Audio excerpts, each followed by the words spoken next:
Hi guys, welcome to another video. I have just been to look at some of the absolutely top luxury brands. I've been to Hermes, I've been to Dior, I've been to Chanel, I've been to Louis Vuitton, and I think that's it. But, oh, I've also been to Balenciaga. I have. What did I love? What is on my wish list? What did I walk away from that I cannot believe that I did walk away from? Wait for that. Anyway, let's get going. There are so many gorgeous things out at the minute. When will it stop? When will it stop? Probably never. Oh, I've got to rein it all in. I know I do, but there is always something new that I am loving. So let's start with Louis Vuitton. I've already talked about the Neverfull. I'm not going to talk about that one again, other than to say it is new out. It's quite interesting. Louis Vuitton are obviously really pushing it. The sales associates were really loving it. We'll see how that one goes. But while I was in Louis Vuitton, I also had a look at these bags, if you want to call them bags. Oh my goodness, these are the camera boxes. They are stunning. They are absolutely stunning. Now, I did try on the monogram one. I also tried on the empreinte leather one. They are pieces of art. They really are. They are just like the trunks. They just are. And I also compared it to the Velisi, which is the other one that I've seen in the past. What do I think of them? Well, they are very beautiful. The prices of these, they're just so expensive, but you can see the work in them, the craftsmanship in them. Are they something I would buy? I don't know.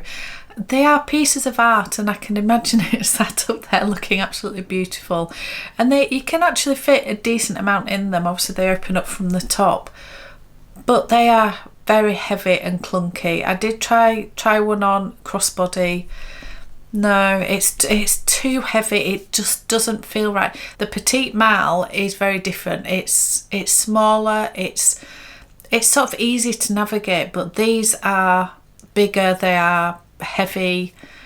They are beautiful, and yeah, as a collector's piece, absolutely unbelievably stunning. And the fact that they do have a little top handle and a crossbody strap means you can take it to an event, something like that, but you're certainly not going to get a lot of wear from these. They are very, very beautiful. Oh, they were very, very beautiful, I have to say.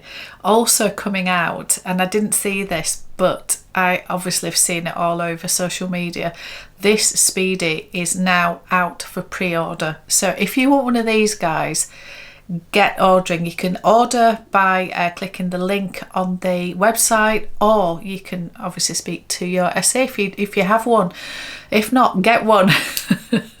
These look, oh, this bag looks really, really cool. So do I need another Speedy? No, I don't. No, I don't. But I do really like this version. I just wish it didn't have silver hardware, but I know loads of people are loving that. But I do like the black leather contrast. Anyway, that is also coming out. Then I headed over to Loewe, and yes, they didn't have a lot of stock in Manchester, to be fair, in Selfridges, but I did get my hands on this furry one that I talked about in another video, and no, it's not for me. I know Victoria from Accounting for Luxury, she was sort of quite interested in this. I didn't really like it, to be fair, and it wasn't as soft as I hoped. So yeah, that was it for Loewe for me on that day. But I spent a lot of time in Bottega. I did. I spent a lot of time in Bottega, and I now know without a doubt which Bottega bag I would really like, and it's the Andiamo bag. I've now discounted the small Jodie. I've tried it on again. I think it's just too bulky. I know that it will age well and everything else, but the Andiamo bag, I'm absolutely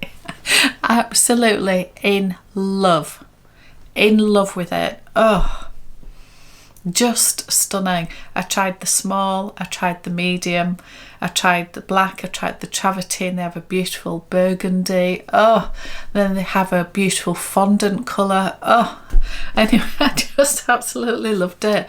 I think the medium size for me, you can still get away with it crossbody. It's quite big crossbody, but you can still get away with it.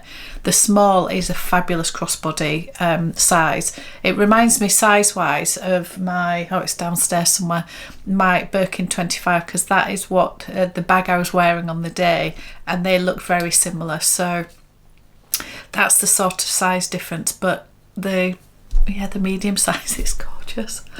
The leather, the craftsmanship, it's £4,030, I think it was, or £4,050. It's just so expensive. I cannot get my head round paying that for a Bottega bag. Please say in the comments below what you guys think about that. Am I just being a brand snob because I've paid more than that for a lot of these? There is something about, maybe because it's such an everyday, easy to use bag, but then you'd use it more, and so I don't know, the rationality disappears from your brain, doesn't it? So something that you use and will be able to use in so many different circumstances, you think it's not special enough to pay that amount for, yet you'll pay whatever for one of these that doesn't get the use because it's so special. It's a little bit like shoes. I always think this. When I was working in a corporate environment, I remember thinking, I'm not paying that for just for work shoes. I'll only pay that for something really special, like Christian Louboutins or something that I hardly ever wore, or in some cases never wore. Yet your shoes that I would wear every single day for work, and you want to be comfortable and you want to be smart and you want to all the rest of it, you'd be like, I'm not paying that for just work. Yeah, it's backwards logic, isn't it? So hey ho, I think that is my brain. But yes, back to the Andy Armour. I don't know. It's beautiful. I definitely want one at some point, and I think it's definitely top of the wish list. Whether I can find one pre-loved or I don't know. Anyway, we will see what happens with that as time goes on. I also popped into Hermes. Now, in Hermes in Manchester, it's very, very small. Nobody spoke to me. There was 3 staff. It was busy-ish, as in they were all with customers. And the lady that I've put my wish list down with was not in store. She is on holiday at the minute, so I wasn't able to say hello to her. I had a quick look round, and pretty much there's nothing really to note for Hermes. I did hear a lady asking one of the sales associates about doing a wish list, and I was sort of slightly earwigging, as they say, just to hear what he had to say. And he did say to her that a mini Kelly, absolutely forget it. But a Kelly pochette is a possibility. So definitely to put that one down. Just thought that was quite interesting, because I thought all of the Kellys in every iteration are just impossible, all the small ones. But he said a Kelly pochette was a possibility. So yes, there was nothing really to look at. They don't really have a lot of display items just because it's such a small store. So yeah, Hermes was Hermes. So guys, what did I walk away from? I was offered this amazing bag in Dior, and it is the saddle bag, and it is the newspaper print one. This is sold out everywhere. It appears online, then it disappears. In New York, it was fully sold out. We managed to get our hands on one just to have a look. It wasn't available to buy. Oh, absolutely stunning. Meredith has this bag. She loves it. It's so nostalgic. It's so wonderful. It harks back to the old newspaper print saddlebags anyway. And also, because it says New York and Paris, that just, it just means something to me personally. So why on earth did I not buy it? Well, I really wanted to. I'm not gonna lie, I really wanted to, but I have spent a lot of money in New York, and I have sold a few bags to facilitate everything else. However, yeah, I have another bag to unbox which I've teased you guys about, and because I bought that, there's no way that I was buying this one. And do I regret it? No, because the bag that I have yet to unbox is so incredible. I can't even tell you, it's so incredible. So yeah, I don't regret it. I just know that I probably won't see it again. So if I was hunting that bag, then I did have that opportunity, but I just don't think it's the right time for me. So, but what do you guys think? It's gorgeous, isn't it? It's gorgeous. And then I went to have a look in Balenciaga. Now, I know there's a lot of controversy still with Balenciaga, and I'm in that in between where I'm not sure. I think enough time has passed that hopefully lessons have been learned and things like that will never happen again. There's horrendous campaigns, but a lot of people are still writing off Balenciaga. But I am very much, look, you know, you're going to write somebody off forever and ever and ever. You know, surely do they deserve a second chance? Who knows? Anyway, I've never really been interested in any of the bags from Balenciaga, so it was never really a thing for me to worry about until now. And I did have a discussion with Dale about this, because I know Dale loves this bag, and I'd said in the comments that I think I'd asked her in one of her Q&As, what do you think about this bag? And she answered it and said she really liked it, and I said so do I just wish it wasn't Balenciaga.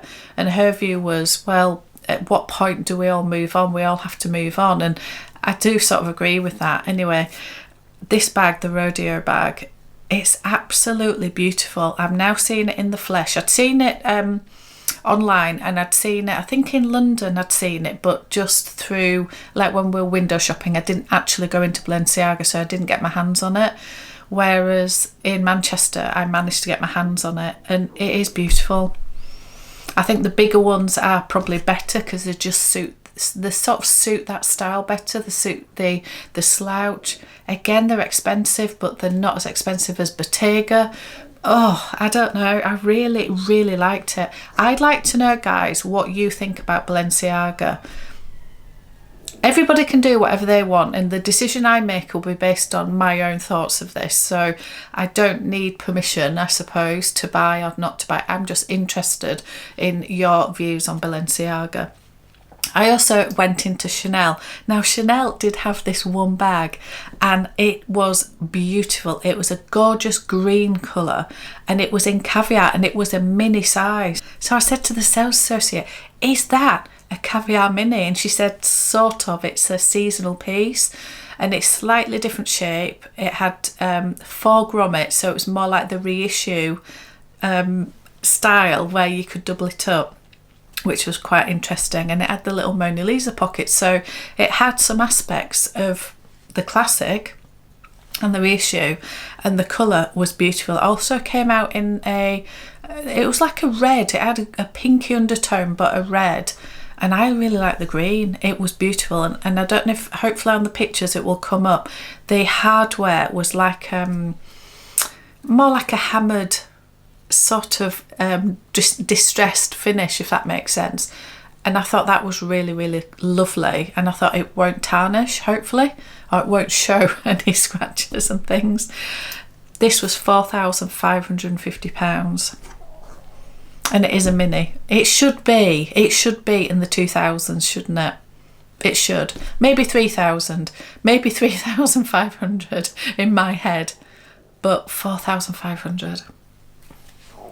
Just so expensive, but beautiful. So guys, that is my roundup of what is out there right now. The Andiamo bag is top of my list, but the rodeo bag, I'm not gonna lie, I really, really like it. It's right up my street. Obviously in the black, it's right up my street. What do I do? Well, we'll have to wait and see, won't we? We will have to wait and see. And I do have an unboxing, I do, and I know I've teased you with it, but it's sat over there. I need to unbox it. I will get it done ASAP, I promise. Anyway, thank you so much for watching. I'll see you on another one.